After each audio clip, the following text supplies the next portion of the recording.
Het was een knul van 18 jaren, nog wel groen, maar fors gebouwd.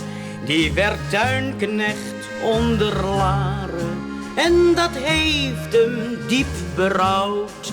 Mensen noemen elkaar geen mietje, eenmaal zing je allemaal, allemaal het oude liedje.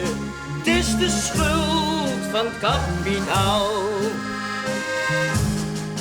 De mevrouw, wier gras hij maaide, riep hem binnen voor de thee, waarbij zij zijn krullen aaide, wat hem eerst nog niet veel deed.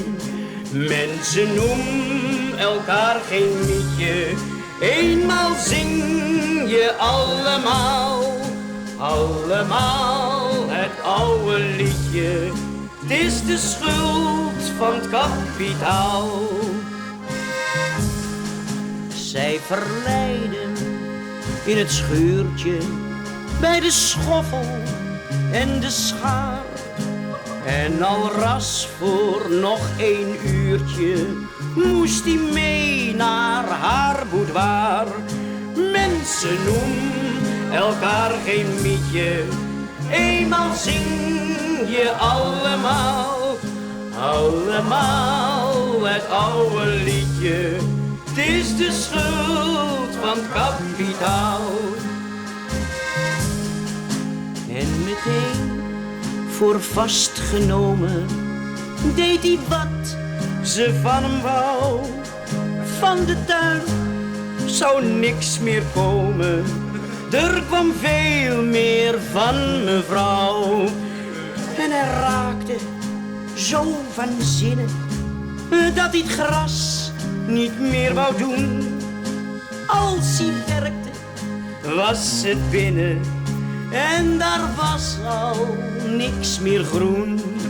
Mensen noemen elkaar geen mietje, eenmaal zing je allemaal, allemaal het oude liedje. Het is de schuld van het kapitaal.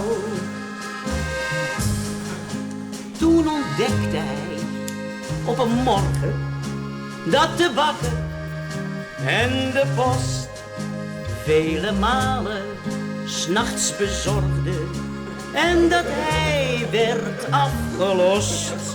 Mensen noemen elkaar geen mietje, eenmaal zing je allemaal, allemaal het oude liedje. Het is de schuld van kapitaal.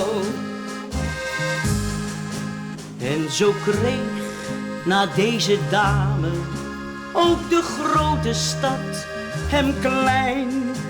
Want hoe vindt een vakbekwame tuinknecht werk op het Leidseplein? Het water van de gracht ging lokken, het droevig einde leek nabij. Toen hij plots werd weggetrokken door een pacifist die zei: mensen doen elkaar geen mietje, eenmaal zing je allemaal, allemaal het oude liedje.